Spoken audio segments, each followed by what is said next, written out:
What's up guys, I'm Paul and welcome to the MoneySmith YouTube channel where we talk about making money and making the most of your money. Now, as this is the first video on this channel, I thought I'd do a video talking about some of the basics of personal finance, because as we all know, our education system is pretty rubbish when it comes to talking about anything to do with money. In fact, they prefer to teach us things like trigonometry and algebra that most of us are never ever going to use, rather than teaching us about things that are actually important, like interest rates and also the benefits of things like compounding. But that's where finance nerds like me come into the equation, because we love learning about these things and I love passing on everything that I learn. So it comes down to us to sit down in front of the camera and actually make these types of videos, which when I say it out loud sounds like a lot of responsibility, but I'm up for the challenge. So as I say, this is going to be a video talking about some of the basics of personal finance, because hopefully learning about some of the things in this video is going to give you a grounding so that you can go on and start working towards building a more financially independent future, which is something we all really should be working on. So I'm going to stop the introduction there and I'm actually going to get on with this video. So let's get on with it. So the first thing is income, and even though this is pretty self-explanatory, I'm still going to explain it. Now, income comes down to the amount of money that you make. Now, it depends on your situation as to how this is defined. If you're young, free and single like I am, this is your individual income, so the amount of money you make as an individual. Whereas if you're a part of a family, it could be your household income, so the combined income for everybody in your household. So it does depend on your situation as to how you could define the income in your life. Now, for most people, they're going to have one source of income, and that's going to be their job. The reason is we're kind of conditioned to actually just go and get a job. When we go through our educational system, I think I'm talking a bit too much about our educational system, but when we go through that, we're kind of conditioned to go and get a job. We're conditioned to work hard through school, get good grades, then go on to college, university, or go on to an apprenticeship, and then go and get a job and work our way up the ladder to earn more money. That is the way we're basically conditioned. But say for most people, they just can have one source of income that's going to be their job. Now, when it comes to your income, ideally what you want to look to do is to maximize your income, because this is going to have a big impact on your potential financially independent future. And while it sounds easy to do in theory, in practice, this is one of the most difficult things to do, but it can have a big impact on other things I'm going to talk about later on in this video. But how do you potentially increase your income? Well, first off, look at your current job. How can you potentially earn more money in your current role? Could it be things like getting a promotion? Could it be learning a new skill that could potentially lead to a pay rise? Could it be moving to another company where they're going to pay you more for the same role? Or alternatively, could it look like retraining for a new role that's going to pay potentially more in the long run? So when it comes to maximizing the income in your current role, it very much does come down to your situation as to how you can go about this. But it's worth looking and thinking about ways that you can potentially maximize your income in your current role. Now, there's other ways you can make money as well, because you only work a set number of hours a week, and there's lots of hours where you're not actually working. So you could potentially use these to earn some more money. Now, if you're in some kind of skilled job or some kind of trade, you could do what we call a foreigner. And this is where you basically do what you do in your day job, but do it in your own time. Just check your company contract first, because this does violate some company contracts. But if you're something like an electrician or a mechanic, or even things like graphic designers or website designers, you could potentially do things for friends and family on the evenings or weekends that could earn you a bit of extra income. And I've known a lot of people over the years who have done this, who have made a really good income outside of their main job. But if that's not an option, depending on what you do for a living or your contract status, you could potentially look at getting a second job.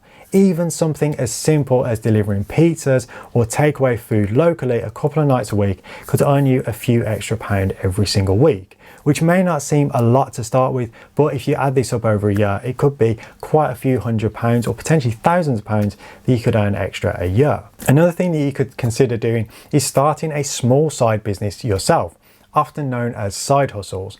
And there's quite a few options of things you could do for this. You could provide services in your local community, things like washing cars, mowing lawns, cleaning bins, basically jobs that people don't really like doing. They may be prepared to pay somebody else to do it. Or you could start an online side hustle. So you could start a blog, you could start buying and selling things on eBay. You could even start a YouTube channel. Basically, there's lots of ways that you can start little side businesses that could potentially earn you a few extra pounds or a few hundred extra pounds every single month.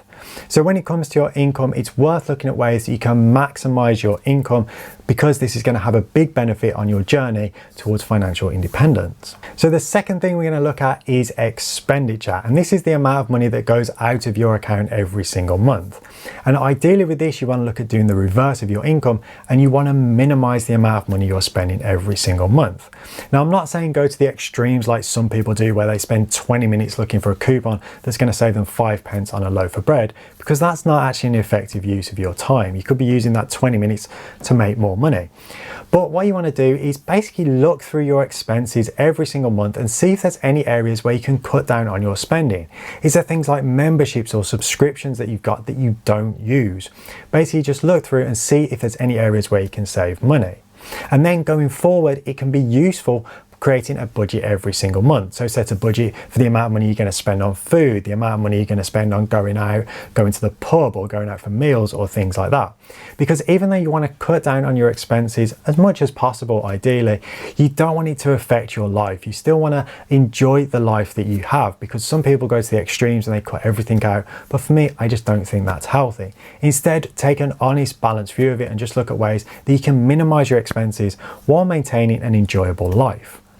Now, when it comes to income and expenditure, if you haven't gathered this already, the idea is to maximize the difference between the amount of income you have coming in and the amount of expenses you have going out.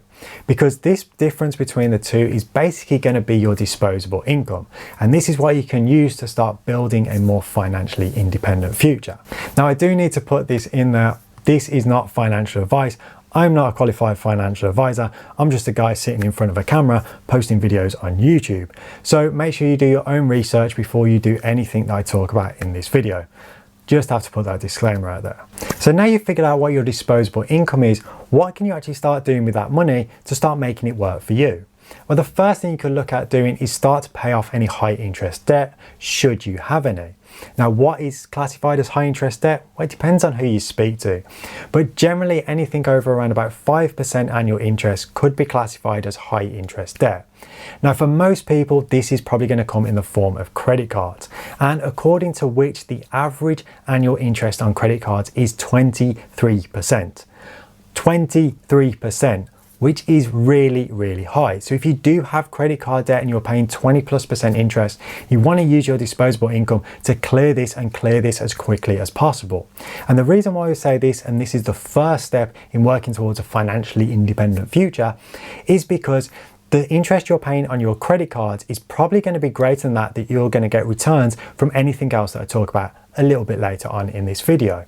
So you want to pay this off as quickly as possible, so you're not paying this interest out every single month to these credit card companies just for the privilege of borrowing money on them.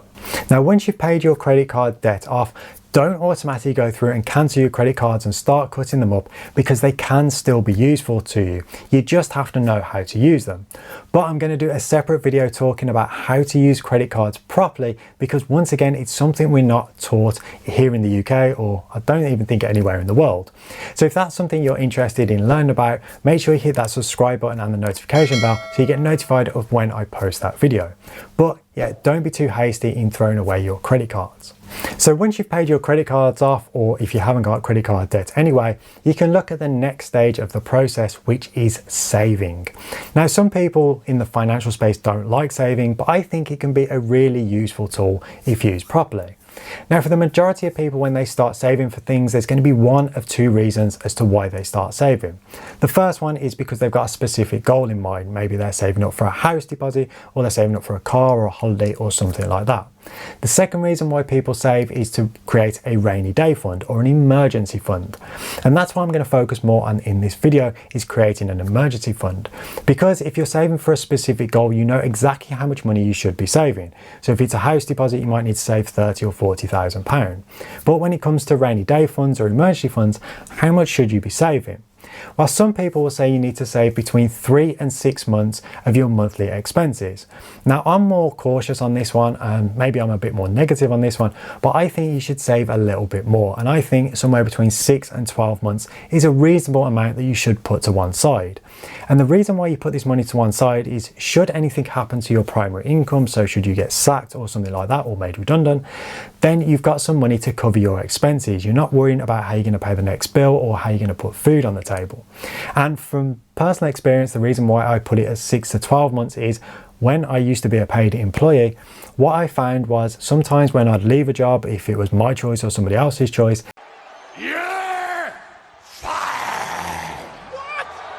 it wasn't that easy to find a job, and potentially it could be 4-6 months before I'd find another job. If I only had 3 months of expenses put to one side, I'd have been worried when it got to month 5. So that's why I'm a bit more on the cautious side. Now, when it comes to where to put your savings pot, what you want to do is you want to look around and try and find an account that offers the best rate of interest, because there's lots of accounts out there that offer absolutely abysmal rates, something like 0.01%. You want to try and find an account that offers the best rate of interest possible. And this may come in the form of a normal savings account, or it could come in the form of an ISA, which is an individual savings account. But I'm going to cover that more in another video as well. But when you are looking around where to put this pot of money, you do want to try and find an account that offers the best interest rate, because that's going to give you the best return on your money while it's sat there. So the next thing I'm going to talk about is investing, and this is where people start to get quite scared, because lots of people, especially here in the UK, we've got a mentality of being savers, not investors, and it's cost a lot of people a lot of money over the years. I know it's cost me quite a bit of money being a saver in my early years rather than being an investor. But when it comes to this, once you've built your emergency fund up, what you want to do is you want to start using that disposable income that you was putting into your savings account to put into investments. And the reason why is these investments are going to hopefully give you a greater return on your money, so that your money's actually growing, so it's worth more in the future. But there's also another thing you want to consider as well, and that's inflation. Because when you've got money in just cash, it can actually lose value against inflation. Now, if you're not sure what inflation is, it's how much the cost of goods and services goes up every single year, which happens every year. We all notice that things go up in value. In fact, quite a common meme here in the UK is we measure inflation by the amount Freddos go up every year. And since I was at school, they've gone up an insane amount of money.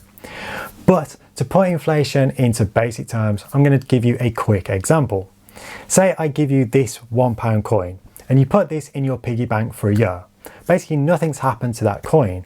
But if the cost of goods and services have increased by 2% over that year, the buying power of that pound has decreased. So now you've only got a buying power of equivalent of around about 98 pence.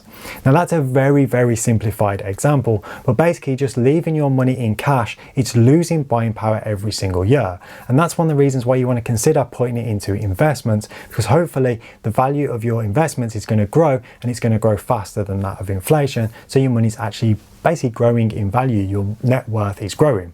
Now, when it comes to investments, there's lots of different options out there. And for most people, they're going to think of things like property, precious metals, cryptocurrencies, but the most popular one for most people is investing in stocks and shares. Now, I'm not going to go too much into it in this video because this is just a basics video, and I'm going to do more videos around things like investing and things like that in the future. So once again, if you'd be interested in content like that, make sure you hit that subscribe button and the notification bell. But that's where you want to think about putting your money, so that it actually starts to grow in value in the future and it's worth more, say, in 10 years than it is today. I hope that makes sense. So the final thing I'm going to be talking about in this video is protection. And basically, this is insurance, insuring your assets. So should anything happen to them, you've got some comeback, you're not completely left out of pocket. And there's lots of insurances you can take out, as I'm sure you're aware. And insurance shopping can be one of the most boring and incredibly frustrating things to do. But when it comes to insuring things, you want to insure things like your car, your house. You also want to consider insuring yourself, because you're an asset. You're the breadwinner. You're the way you make money. So you can do things like income protection insurance. So should you have an accident or you get some kind of disability, then your income can be protected and covered, using one of these policies. You can also consider things like life insurance. So should anything happen to you, your family's not going to be left in the lurch. They should get a payout should anything happen to you. There's also things like accidental life policies and things like that. Basically, you want to go through it and see it's the best way to protect yourself and your family so that should anything happen to you, your family is not left basically in the lurch. There's some kind of cover that they've got, so should something happen to you. So those are some of the basics of personal finance, and in future videos I'm going to be talking way more about the first 5 things. The last one, which is insurances, I'm not going to be talking about in any more videos because well, it's quite boring, and to be honest I don't want to send people to sleep. I want people to enjoy my videos and feel like they're getting some value out of them, not using them to fall asleep. So I'm probably not going to be talking about insurance in the future. But I hope this video has been helpful, and I hope you've learned something from it. That's the main point of this channel, is to hopefully learn things about finance, personal finance, investing, things like that. So if you have enjoyed it, a like on the video would be absolutely awesome. And as I said, if you want more content like that, you want to see more content like this, then hit that subscribe button and the notification bell. So thank you so much for watching, especially if you've got to this point in the video. I really do appreciate it. Stay awesome, guys, and I'll see you in the next one.